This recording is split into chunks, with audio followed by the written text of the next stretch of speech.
നമസ്തേ. അടുത്ത കാലത്ത് കുറേ ആളുകളെ കണ്ടു. അതിലൊരാളുടെ അവസ്ഥ കണ്ടപ്പോൾ എന്തെന്നില്ലാത്ത സങ്കടം തോന്നി. കാരണം അദ്ദേഹം റിട്ടയർ ആകുവാൻ ഇനിയും ഏതാനും ചുരുക്കം ചില ദിവസങ്ങളേ ഉള്ളൂ. കഷ്ടിച്ചു പോയാൽ ഒരു മാസം. അദ്ദേഹത്തിന് സങ്കടപ്പെടുത്തുന്നത് മറ്റുള്ളവരുടെ സങ്കടം കേൾക്കുമ്പം, അവരുടെ കണ്ണീര് കാണുമ്പം, അവർ വന്ന് ഓരോ കാര്യങ്ങൾ പറയുമ്പം, യാചിക്കുമ്പോൾ അവരുടെ ആവശ്യം ന്യായമാണ് എന്ന് തോന്നുകയും അവരൊക്കെ ആവശ്യമുള്ള സഹായം ചെയ്തു കൊടുക്കുകയും ചെയ്തു. തന്മൂലം ഇപ്പോൾ മര്യാദയ്ക്ക് പെൻഷൻ പോലും വാങ്ങാൻ കഴിയാത്ത അവസ്ഥയാണ്.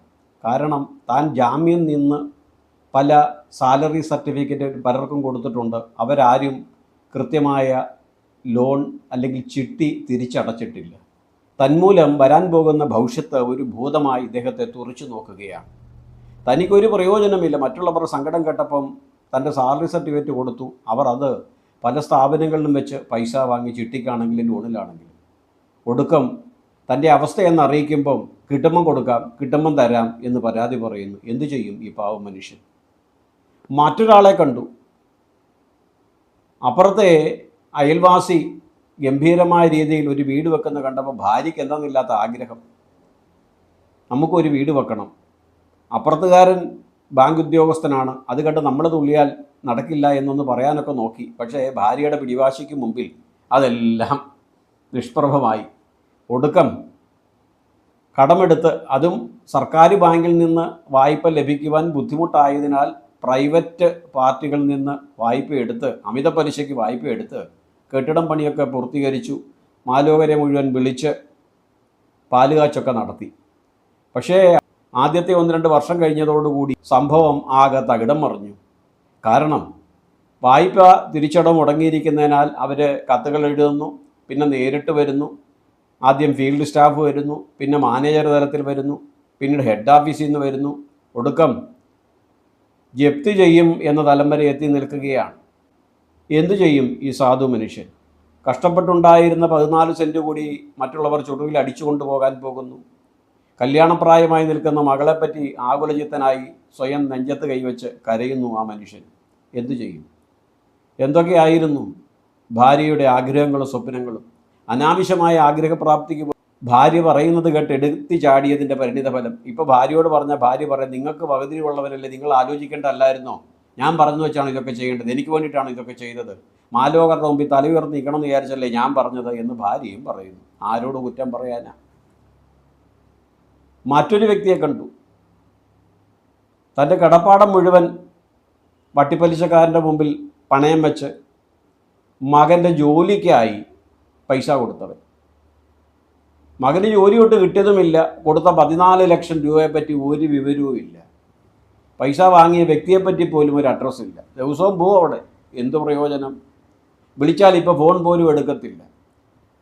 അതും ഈ പറഞ്ഞതുപോലെയാണ്. ഇന്നോ നാളെയോ നടുത്തെരുവിലേക്ക് ഇറങ്ങേണ്ട അവസ്ഥ, അല്ലെങ്കിൽ തനിക്ക് മിച്ചമുള്ളത് വിറ്റ് ഈ കടം വീട്ടേണ്ട അവസ്ഥ. ഇത്തരത്തിലുള്ള പല സങ്കടങ്ങളും അനുഭവിക്കുന്ന പലരെയും നമ്മൾ കാണപ്പെടുന്നു. ഇവരെയെല്ലാം ഈ സങ്കടത്തിലേക്ക് എത്തിച്ചത് ഓരോരുത്തരുടെ ഉപദേശങ്ങളാണ്. ചിലയിടത്ത് ഭാര്യയായിരിക്കാം, ചിലയിടത്ത് അയൽവാസി ആയിരിക്കാം, മറ്റ് ചിലപ്പം പ്രലോഭിപ്പിച്ച് മറ്റൊരുത്തനെ ചൂഷണം ചെയ്യണമെന്ന ചിന്തയോടുകൂടി നടക്കുന്ന വ്യക്തികളാകാം. സ്വൈര്യവും സമാധാനത്തോടും കൂടി കഴിഞ്ഞ അനേകം കുടുംബങ്ങൾ ഇന്ന് സങ്കടങ്ങളുടെ പടുകുഴിയിലേക്ക് എത്തപ്പെടുന്നു. ഓരോരുത്തരും നമ്മുടെ അരികിലേക്ക് വന്ന് ഓരോന്നും പറയുമ്പം നമ്മൾ അതിൽ ഭ്രമിച്ചു പോകുന്നു. അവരുടെ മോഹന വാഗ്ദാനങ്ങൾ നമ്മെ എന്തെന്നില്ലാതെ ഭ്രമിപ്പിക്കുന്നു.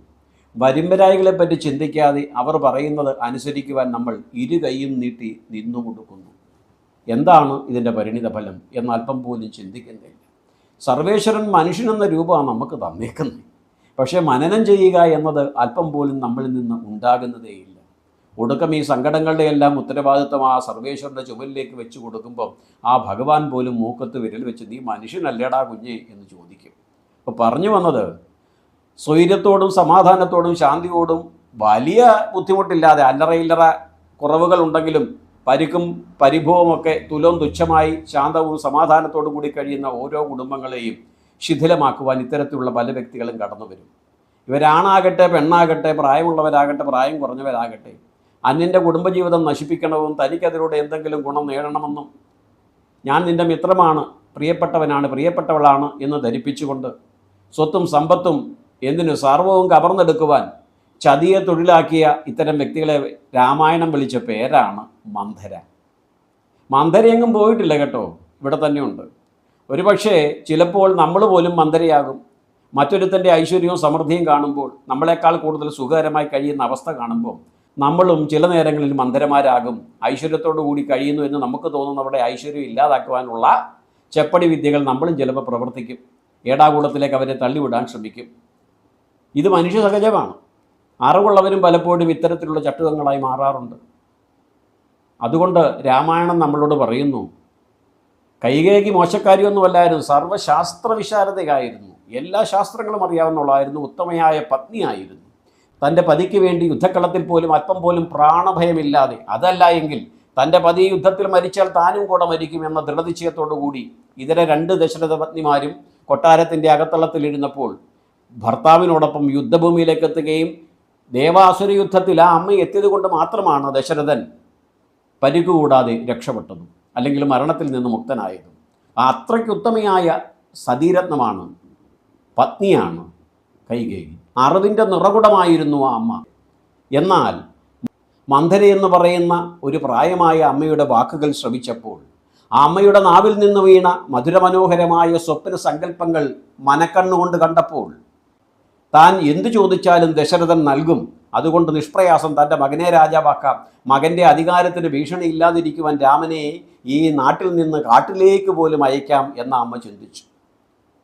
തോഴി പറഞ്ഞു തന്നത് തനിക്ക് ഗുണമാകുമോ? ഈ തോഴി പറഞ്ഞു തരുന്നത് കൃത്യമായി ഫലിച്ചില്ലെങ്കിൽ അതിൻ്റെ പരിണിത ഫലം എന്താണെന്ന് ആ അമ്മ ഒരു നിമിഷം ചിന്തിച്ചില്ല. തന്മൂലം എന്തായി മാറി? സമസ്ത ലോകവും ദശരഥൻ്റെ പട്ടമഹർഷിയായി ആദരിച്ച കൈകേയി ഏവരുടെയും വെറുപ്പിൻ്റെ മൂർത്തിമത് ഭാവമായി മാറി.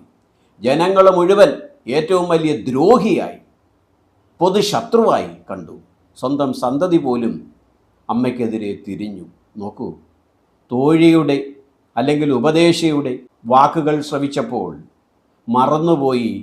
തൻ്റെ കണക്കുകൂട്ടലിലെല്ലാം നടക്കണമെന്നില്ല, ആഗ്രഹിക്കുവാനേ നമ്മൾക്ക് കഴിയൂ. അതും അധാർമികമായ ആഗ്രഹം ഒരിക്കലും ഫലത്തെ പ്രദാനം ചെയ്യില്ല. തൻ്റെ ആഗ്രഹം അന്യായമാണ് എന്നറിഞ്ഞിട്ടും തൻ്റെ തോഴി പറയുന്നത് കേട്ട് രാജാവിനെ വിരട്ടി, ഭീഷണിപ്പെടുത്തി, പ്രലോഭിപ്പിച്ച് തൻ്റെ ആഗ്രഹങ്ങൾ നേടാമെന്ന് അമ്മ തെറ്റിദ്ധരിച്ചു. തന്മൂലം എന്തുപറ്റി? പട്ടമഹർഷിയായി സമസ്തരുടെയും ആദരവോടുകൂടി, പട്ടമഹർഷിയായി സർവരുടെയും ആദരവോടുകൂടി കഴിഞ്ഞ ആ അമ്മ സ്വന്തം പുത്രനാൽ പോലും വെറുക്കപ്പെട്ടവളായി കൊട്ടാരത്തിൻ്റെ ഒരു മൂലയിൽ ചടഞ്ഞുകൂടി കഴിയേണ്ടി വരുന്നു. തൻ്റെ മുഖം പോലും പുറത്ത് കാണിക്കുവാൻ കഴിയാതെ, മറ്റുള്ളവരുടെ മുഖത്ത് ധൈര്യസമേതം ഒന്ന് നോക്കുവാൻ പോലും കഴിയാതെ കേവലം ഒരു പിണമായി കഴിയേണ്ടി വരുന്നു. ഇന്നലെ വരെ എങ്ങനെ കഴിഞ്ഞവളാണ് നോക്കൂ. ഒരു നിമിഷത്തെ സംയമനമില്ലായ്മ അല്ലെങ്കിൽ മനനം ചെയ്യാനുള്ള കഴിവില്ലായ്മ. ഇതേ സങ്കടം അനുഭവിക്കുന്ന അനേകം കൈകേയിമാർ ഈ ലോകത്തിലുണ്ട്.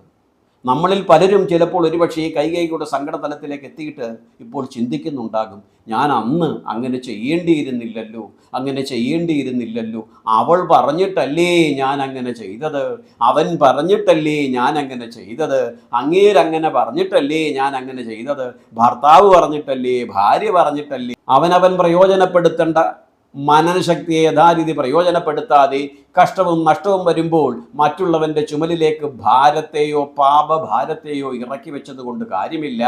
ആലോചിക്കേണ്ട സമയത്ത് ആലോചിക്കണം. ഉത്തമമായ തീരുമാനമെടുക്കാൻ ആവശ്യമുള്ള സന്ദർഭത്തിൽ അത് ചെയ്യുക തന്നെ വേണം. മറ്റുള്ളവരുടെ ഇച്ഛയ്ക്കും ഇംഗിതത്തിനും വേണ്ടി അവനവൻ്റെ തീരുമാനമെടുക്കാനുള്ള കഴിവ് ഒരിക്കലും സമർപ്പിക്കുവാൻ പാടില്ല, ഏൽപ്പിക്കുവാൻ പാടില്ല. അങ്ങനെ വന്നാൽ സങ്കടം വരുമ്പം സർവരും നമ്മെ ആയിരിക്കും കുറ്റപ്പെടുത്തുന്നത്. ഏതൊരു വ്യക്തിക്ക് വേണ്ടി നമ്മളിതെല്ലാം ചെയ്തുവോ അവർ പോലും നമ്മുടെ ശത്രുക്കളായി മാറും. അത്തരത്തിലൊരവസ്ഥ ആർക്കും വരരുതേ എന്നതാണ് വാത്മീകി മഹർഷിയുടെ അദമ്യമായ ആഗ്രഹം. അതുകൊണ്ടാണ് ആ ആദിമഗുരുവായ ആ മഹാനുഭാവൻ നമ്മൾക്ക് ഈ മുൻ അറിയിപ്പ് തന്നത്.